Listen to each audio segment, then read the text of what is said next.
Hi, it's Scott, ROCKFILE, back with another podcast review for you. Going to talk about the 2016 film, The Wailing, in its new 4K edition.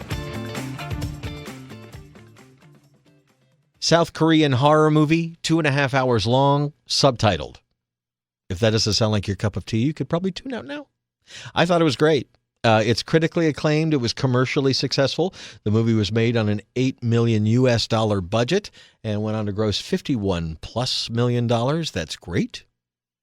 The director has gone on to do things, hopefully. Na Hong Jin. I'm not going to pronounce a lot of these Korean names because I would just slaughter them.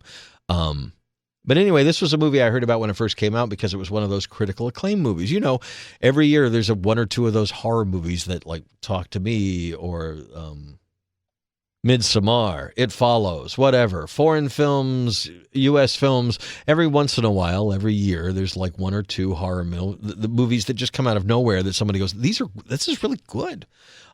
This year my pick would be Late Night with the Devil.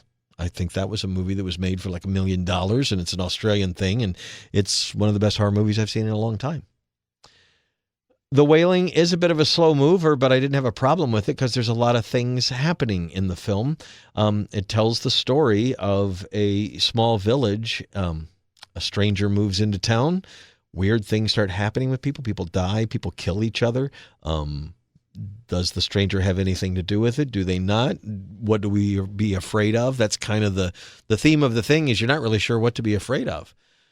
Is this person something supernatural? Is it just a person? Is it a guy or is it a girl? There's a couple characters it could be. People are disappearing. People have been found in horrible ways. There are moments of some real horror here, some vile and gory stuff, which is and not a lot, but it's definitely not for the squeamish. But if you like that in a horror movie, you're going to like this. It is 2.5 hours long, but the director, I watched the extras after it was over. The director wanted to pile on the layers of horror, and it goes through different genres. It's not just this kind of movie or that kind of movie. And for me to start going, well, it's a little bit of this, it's a little bit of that, it's a little bit, you start getting a picture in your head, and I don't want to do that. It would be great if you just watch this. I remember when it came out on Blu-ray, I wanted to get it, and I put it in my wish list or something, and then one thing, it was like 2.5 hours. And then it came out in 4K just a few months ago. Wellgo released this and a few other movies on 4K that we didn't know they were going to release them in 4K. And two of them wound up at Grove.com. If you've never been there, it's a company owned by Universal, also sells Warner Brothers and other movies, usually at a discount. Anyway, they were having a 3 for $30 sale. I had to get the 2 Korean movies that I wanted because I wanted to see them. I didn't own them. And I threw Doom in there. You got the Doom review a few episodes back if you haven't listened to that one. So I got these 3 4Ks for $10 a piece. They go for a minimum $17 to $20 by themselves individually. So it was a deal I couldn't pass up, especially on a couple of critically acclaimed foreign films.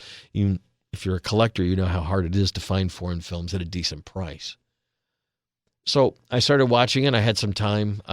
If I know it's going to be 2.5 hours and people have described it as a slow burn, that I probably should watch it during daylight hours and set aside some time and make sure I'm wide awake and not something I'm going to start late at night. Kind of wish I had, though, because it's really creepy. It's creepy in a way that's kind of real. We get to know the characters. Then they're confronted by some shocking things, so they do some investigation. There's a mystery to it all. They try and interview the people who might be involved, and it just gets weirder, and then you're not sure what you've seen. And then in the end, I'm not going to give any away, no spoilers, but there is definitely an ending that confirms one of the theories. And I was like, wow, okay. It's not very often a movie goes, here it is, there you go, and good night. Here's the end.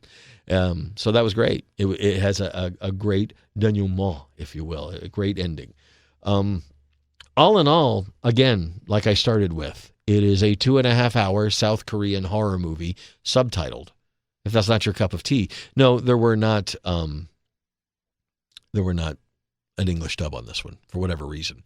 The The surround sound was fantastic. The picture was fantastic. The 4K is definitely worth picking up. I can't compare it to the Blu-ray because, well, I didn't watch the movie. The extras are on the Blu-ray, so I put it in for that. But as a 4K goes, I was surprised to find out that I don't think it was a native 4K, because there are some scenes in this movie that are sharp, that are crisp, that you can see every pebble on the ground, every ripple in the pond, every spurt of blood from the person who just got killed, whatever.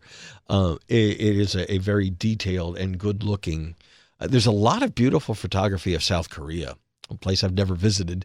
I can only imagine some really spectacular cinematography going on, especially like sunsets, sunrises, establishing shots of what time of day it is or where we are, kind of thing. Just some really beautiful shots, mountains in the background, really exotic, but real, like you could reach out and touch it.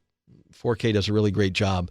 The sweat on people's faces, the pores and skin, even some of the practical effects look spectacular on the 4K. If you're going to go one way or the other on picking this movie up or renting it or whatever, and it's on most streaming services, go for the 4K if you can. It's got Dolby Vision HDR, sounded great, looks great for a Korean movie that was made for $8 million. There's a lot more on the screen. They really got their money's worth.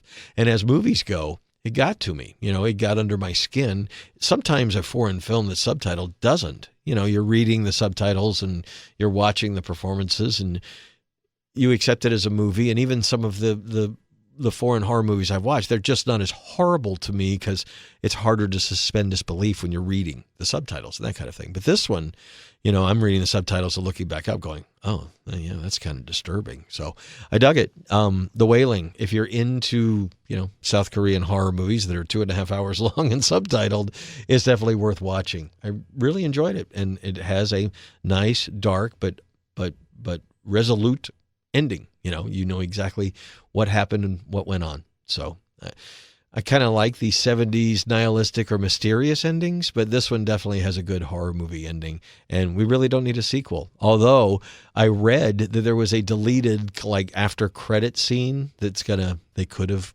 tagged on kind of a sequel kind of thing. But at this point, this is a 2016 movie, it's 2024. We're probably a little bit past the movie. It was critically a sequel movie. It was critically acclaimed. It was commercially successful. If that doesn't tell you anything about a 2.5 hour South Korean horror movie, that's probably all you need to know. So check it out if you like those kind of things. It really was kind of dark, evil, multiple genres running through it, and great performances. No complaints about this movie whatsoever. I will watch it again because this is one that most of your friends haven't seen. Halloween's coming around and you need something that's out there and a little different and gives time for everybody to, imbibe whatever they're imbibing and getting in the right frame of mind. This would be a good one to watch. The Wailing. It's available now. Blu-ray 4K. Highly recommend the 4K. I'm Scott. I'm ROCKFILE. My links are below. That includes ways to support the channel. I've got 2 projects that have shops. If you buy any merch from those shops, any benefit goes back to going into these podcasts. And now I have a new Patreon that I don't have any people yet, but I will be putting up some of the behind the scenes content that you'll be paying for by the time you hear this podcast, actually. So thank you very much for checking those links out down below, liking, subscribing, and sharing. That's a wonderful thing. Have a spectacular day.